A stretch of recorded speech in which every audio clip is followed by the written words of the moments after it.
We know there is an issue for Vietnamese investors, or really almost all investors living outside the US, is the fact that their consulates are taking forever to allow for a visa appointment. So imagine this, that you've invested. Now your petition has actually been approved.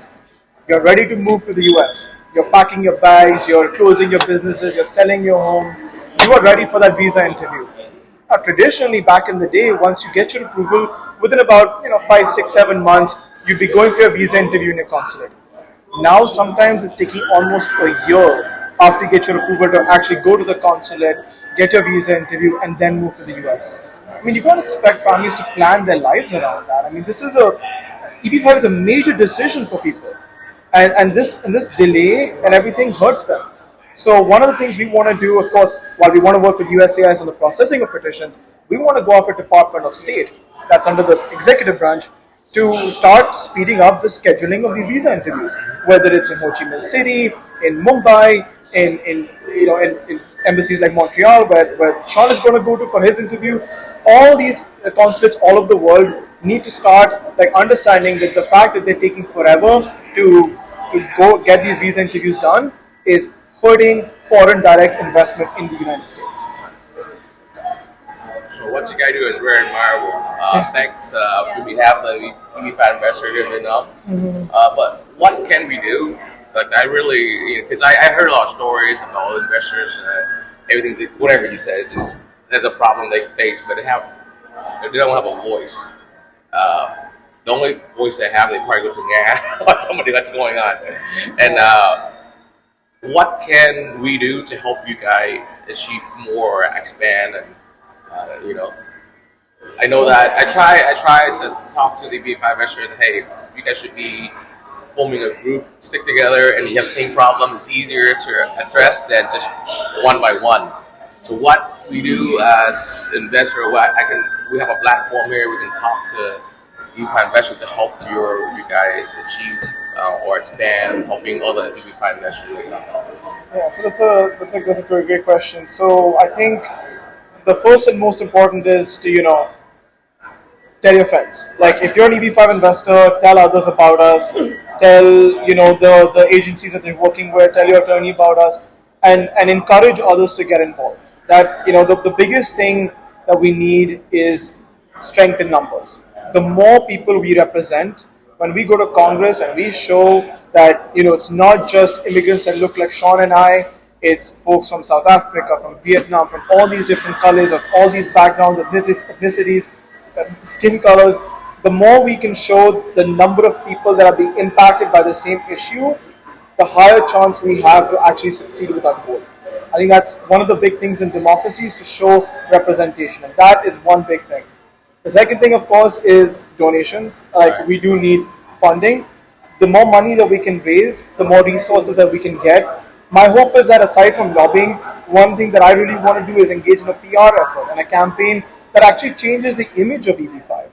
When you talk to the average American and you ask them about EB5 and all that, they have a negative viewpoint of it. They don't see they see this as rich people just buying their way into the country. When then there's refugees struggling at the border trying to get in, who are trying to get away and escape from persecution of their own. But the reality is so different. The people who are investing and coming to the US, they're investing in communities that are actually helping create jobs in America.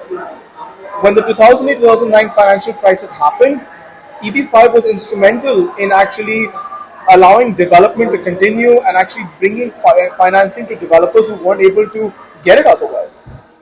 And so I think with the money we raise, we can actually spend it on the right things to actually change the perception, both within Congress using lobbying, or with the public using PR efforts, and other things like that, to basically just make this program a lot better.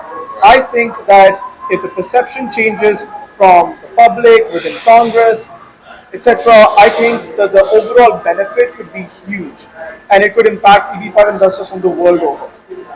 So I think those are the two most important things: getting involved, showing representation, signing up on our website, and then of course donating to us. And the donations, we're not asking for thousands of dollars or things like that. I think even a small donation helps, because at the end of the day, the more immigrant investors that actually get involved, the better it is. Previously we had about 600 or so investors donate to us during the grandfathering days. If we can change that to 6,000 or even 60,000, I think that would be amazing. Because we know there's hundreds and thousands of investors out there that are impacted by these issues. I think they just don't know about us. That's the only downside. Yeah, we try and help you with that. Yeah, thank you. So you have a website that they can sign up or become a member, or so they can look at the resources you guys have been providing. Because I saw you translate to Vietnamese, which is great. Even Google Translate, right? Yeah. But hopefully launch a full-scale multilingual version soon. But yes. Right. We actually just yesterday we launched our new website. Right. So if you actually go to our website today, it's completely rebranded, redone. Right. We put a whole bunch of educational content on there. The website has a link to donate, and then we also have a membership program we offer, an annual membership program, which allows investors access to professionals, vetted professionals. They can access our communities. We have social media communities that connect investors from all over the world.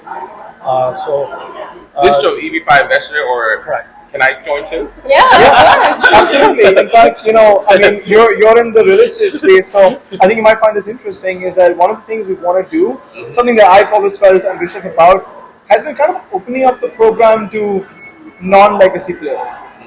As I've worked in the industry, I've noticed that at least for the last 5 years, the industry has benefited from really keeping newcomers out of it. If you're a real estate developer, and maybe you want to build a development and you want some of this EB5 financing, where do you get started? How do you even begin to raise money for something like this? Maybe you're someone who has a couple of friends and family back home and they all want to invest in your next project. This is a complicated process, but they all want to invest with you and you're willing to take it, right? How do you get started? So we're actually building out some resources that could help a brand new person actually get into EB5 and raise this money. We're also putting together standards and rules that we think is sort of Best practices.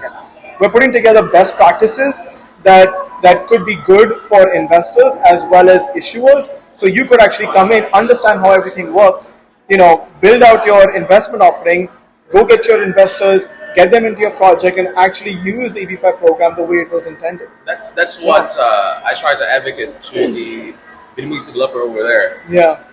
And not that I don't think anybody have a bad intention of doing anything wrong, but it's a lack of information, or they don't do enough research. And it's hard too, right? You'd much rather, if you're a developer, you'd much rather just go to a bank or or a private equity investment firm or something and get investment from them, right? You're gonna have to go to all these foreign investors, gather all this capital, meet all these USCIS rules. It's very complicated, right? But I think there's a way to sort of simplify it so that at least if you have all the processes and everything easily available to you, you can make that business decision and know whether it's worth it for you or not. Right. So I think the hardest thing for any developer or issuer is just understand how things work. If they were able to just understand how all this works and how they could best serve these foreign investors who want to immigrate, I think we could have a bunch of new developments. I think we could have more competition in this space. And I think competition is really healthy. And a free market economy, when you have competitors who are able to offer better and better products, you automatically help everyone have a better experience. Yeah. Because the barrier entry right now is lack of information. Yeah. And there's nobody, it's because even myself, I don't know anything about EB5. I heard about it all the time within the community, and I'm real close to the community, right? And I heard about it all the time, and no idea how do you do it. Like you said, it's a bad. The only thing is a stereotype saying, hey, they're buying the green card. Yeah. But it's not. Now I know about it. It's a wow. It's not a buy. It's not something you buy. They went through so much just to get a green card, not buying. It's the whole process they have to go through. And you know what? The program is, even though it has that image, it's the opposite. In fact, it's one of the only programs in the world which has some really strict job creation requirements. Right. There's many countries in the world where you can literally park your money and for a set period of time, and then you actually, that would be much more analogous to buying an investment. But this is far from that. This is much more about job creation. The requirements to prove that the funds that you have are legitimate. It's a very stringent process. Yeah, I saw it. Yes. So I think that EB5 investor have to go through a lot, and I think that we deserve better rights and the processing time. Yes, because there are. I don't want to make comparison, but for some like EB3 or so I mean EB5 contribute the same as other categories. If not more, like it's helping creating 10 new jobs in the economy. That's 10 new people who are benefiting from the $500,000 to $1 million that the investors have all invested. Right. And I think that is significant. I think it works. I think it's a lack of understanding of a program. That's just what happened. It's just not fair. They get to buy themselves into this stuff, but they don't see the benefits of saying, hey, they help the economy, they help the developer, they help everything else. Right. So do you think that it might happen because the benefit in the industry isn't being allocated properly? I mean, there are some groups get a lot of benefits while others not so much. So it makes that, maybe that's why the authority, the USDA, is not favor EB5. Do you think that? I mean, I think it's hard to say because, again, I think it also boils down to perception. I would hope that the agency and the people that work there actually see the positives of what this program brings. But at the same time, I do hope that they don't see this as immigrants just trying to, use their wealth to just skip the lines and move forward quickly, because I don't think that's true at all. And that's why waiting 5 years is not skipping the line by any shot, right? Yeah, absolutely. But here's the thing. I mean, there's big investors, GP channel partner company out there that lobby for this program to stay. So I don't think it's go away anytime soon. Because there's a lot of money for those guys. While that is true, and you're absolutely right about what you're saying, I personally feel like sometimes they lobby just for their needs and their benefits, which is to get the investors. That's why we need guys. So, but that's why I also want to change that. Not just for like investors, but I also want other attorneys, other stakeholders to also see it. So if you run an agency and you're helping, immigrant investors in your country do this program, I hope that you would see value in working with us, because you're able to help your existing investors, which can only mean that other potential immigrant investors would feel encouraged to work with you, because you do care about your investors even after they invest. You want to make sure that they actually get their green cards, they actually get their money back. And I think that is a sign of someone who truly does, care about their clients, cares about the future, and wants to help their clients out long term, because at the end of the day, this is a long term investment. I think for most families that do EB5, this is the biggest decision, the biggest financial decision they'll make in their lives. I hope that you can connect everybody together on the EB5 investor and represent them from the Indian, from the Vietnamese, from the Chinese, from the Korean. Because right now, what I see before we talk to people is like everyone for themselves. There's nobody that actually bring everyone together. But I think together is stronger, right? Strength in number. Yeah, exactly. I think that's the beauty of America too, right? I mean, you live in the country, right? It's a big giant melting pot, right? For all these different cultures, all these different foods.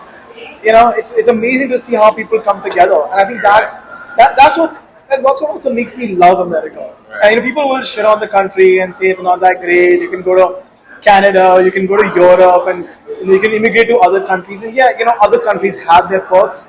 I think that's what the United States is all about. That it's about uniting these different people from different cultures, from different backgrounds. And I think that's what makes the country great, is the diversity and the perspectives you bring. Because once you have all these different parties and different schools of thoughts, I mean, the country can only do better from there. So. And the other thing is that the government is so accountable to the people that strength in numbers is a huge thing for political accountability, right? So if you're able to unite all these different groups like we're trying to do, you have a much larger say in how the government responds to you and your needs and your wants. Yes, and I think if if EB5 investors stick together, you have a lot saying for all this general partner, all the big developer in the States. But the problem is, before this EB5 investors, you cannot vote yet. Yeah. So that's why there's no representation at all. Yeah, that's also true. Now just money pressure from the Well, and the developer other thing is, like raising money for campaigns and things like that. There's very strict rules in the United States. So, as somebody who hasn't completed your immigration process, a lot of people should be very careful. Right. And that's the other benefit of having a nonprofit is, Right. we're able to collect money, and then as a U.S. based, registered nonprofit who has accountability, has tax status in the U.S. We're able to bring those benefits to people in ways that if you're simply overseas, you just can't access that system. Right. So we're able to compete with all these big corporations who will also lobby the government to fulfill their needs, right? Yeah.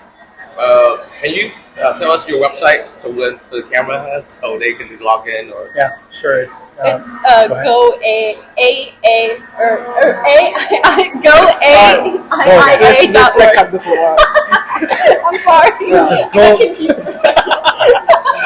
So it is a bit of a tongue twister. So the organization's name is American Immigrant Investor Alliance, and the website is goaiia.org. Okay. And we also have. That's probably the best place for somebody to come land and then find through our website different social media communities that we have. So we have a Telegram group, we have a WeChat group for Chinese audience. We're building a Facebook group. We're trying to also maybe get on Discord. Yeah, we have, and we're trying to build all these communities so people can find us wherever they are, regardless of their language and things like that. We put our most important updates on Twitter. Like back when, especially when this whole grandfathering thing was happening, we were getting practically minute by minute updates. Right. So our Twitter channel was a lot more active back then. It's a little less active now. It's just simply because some of the news flow has gone down, but that's also an excellent place to get started with us. So again, the website is goaiia.org. Right, there's a link right there. You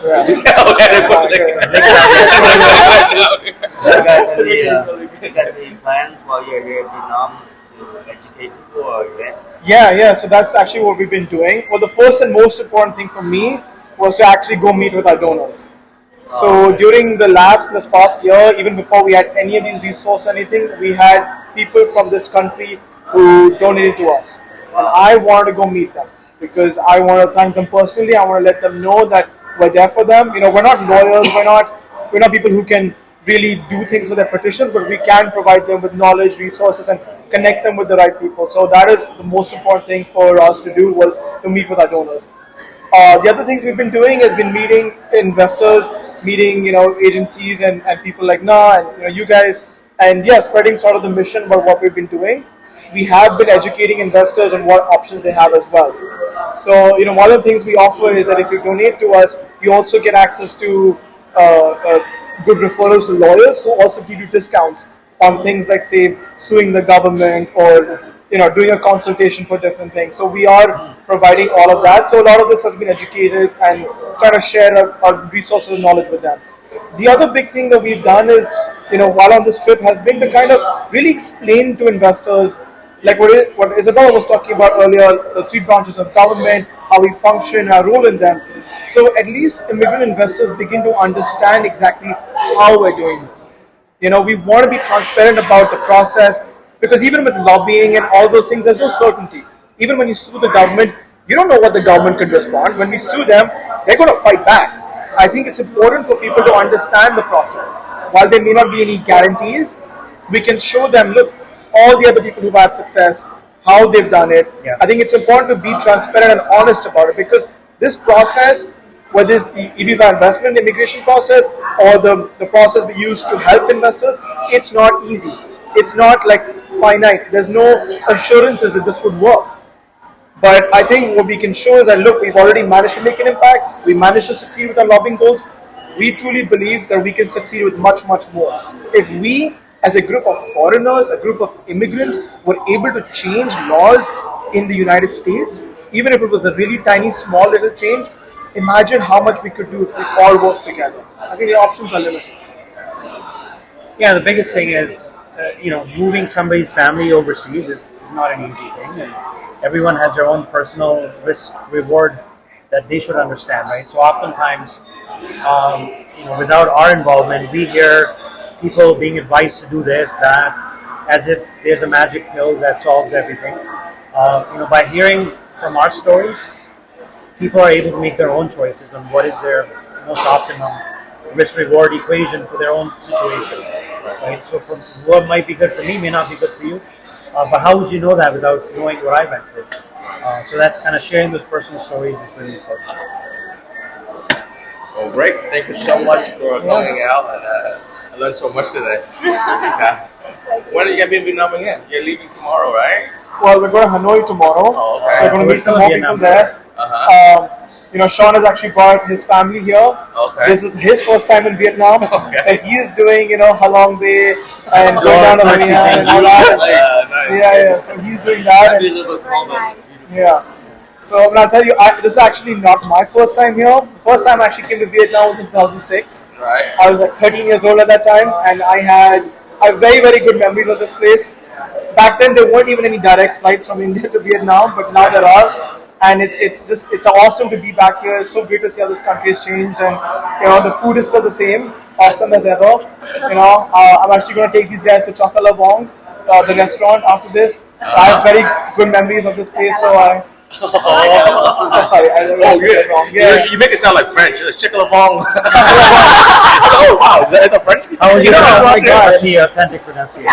chả cá lá bỏng. Chakala Bong. I like how he said it. Okay, I said It's the awesome. Very good. It's so French. Oh, shoot. There's a French restaurant there? But it's amazing, right? Yeah. So But being the French background definitely shows up in the food, right?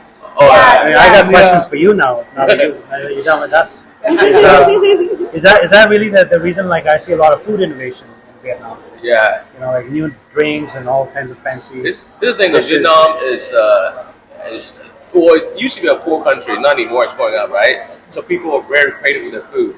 They don't have that much.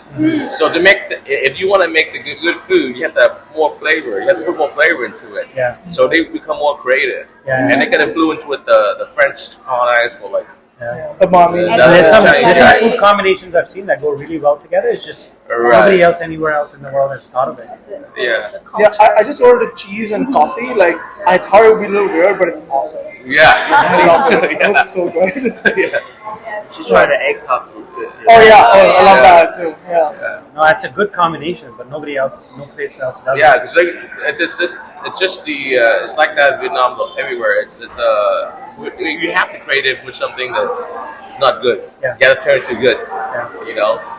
Even the fish we eat, we don't eat the salmon or the tuna.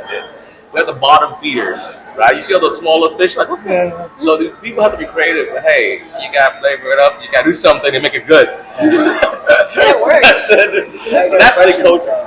If you guys go to Hanoi, like if somebody's here as an investor, can they join like your event or can they contact you? Or? Absolutely, yeah. So anywhere, regardless of where they are, we want to help. I feel like when we first started the organization, most of the support we got was from immigrant investors who were already living in the US. So whether it was Vietnamese, Chinese, or Indian, they were mostly all living in the US because things like lobbying and litigation are concepts that they understand because they're exposed to it. But now I think with this aggressive campaign we're doing, and we're trying to do outreach and translating our mission to other languages, we want to make sure that everyone all over the world is involved. So no matter where you are, you can sign up, join us, donate to us, join our communities. That's the most important. And if you're having issues, send us an email. Like, we have investors who reach out to us if they've got issues, and if we can't help, we'll tell them. But if we can point them in the right direction, if we can give them the resources and knowledge that another investor sitting anywhere else in the world might have, we'll share it. Because many of the problems that immigrant investors in, say, Hanoi are facing may be faced by someone exactly the same, say someone from Peru or Brazil. We can use the knowledge from one side of the world and share it with the others. And I think that's the greatest value that we can provide sitting, to anyone, anywhere all over the world. Yeah, that's the hardest part. Connect everyone together. Yeah. Let's make it stronger. Right now, everyone by himself. They just don't know what's going on. Yeah. It's great. Well, Yeah. The only last thing I'll say is like there's because the U.S. immigration process is long and cumbersome. Everyone's in it for themselves.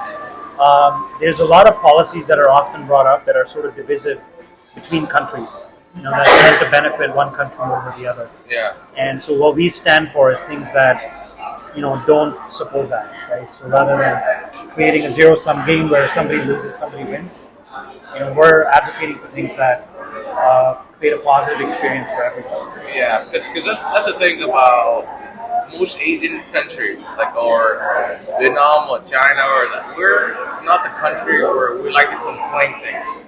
It's the government. The government is just like the supreme, complaint. Yeah. So that's what happened. And they have to know that you can complain too. But then I talked to a lot of investors. They just just wait. That's very true. That's an education. If they can join something, they will feel safe and they feel like someone can represent me. And you know what? If they're happy waiting, that's okay too. We're not here to say that. I don't think they're happy. This is no, truly. Like if somebody would rather wait than shake the boat, that's okay. Right. But at least that while they're waiting, there's no guarantee that. And look, I personally believe that the longer your process goes on for, the odds that are building up against you tend to go up. Right. And the reason is rules change over time, laws change over time, business practices change over time. What if the government asks for some piece of paper in 2026 that 7 years later you can't find or nobody can find it? It's not getting better by waiting. Is the point. Maybe it's the same, but most likely it's actually starting to diminish your odds. More importantly, I think investors all over should know this, is that the longer your immigration process takes, the longer it takes for you to get your money back. And at the end of the day, it's your money, it's your investment, you're putting your life savings on the line. I believe that you should do whatever you can to protect that investment. Even if it means that your application may get denied or something may happen to it, you deserve to know the results of that sooner rather than later. And I think it's important that investors stand up for themselves. It's okay to understand that it's okay to feel that, look, this process is intimidating and you don't want to, ruffle any feathers. But at the same time, if you're trying to move to the US, I think it's important for you to understand how that country functions and the importance of holding people accountable. So when you paid USCIS some money to process your petition, you are obliged to hold them responsible for what you paid them for. And that is your right, regardless of where you are in the world. Yeah, that's awesome. That's the best editing right there. Okay. All right, thanks so much. Okay, thanks so much. Thank you for having us. Bye, guys.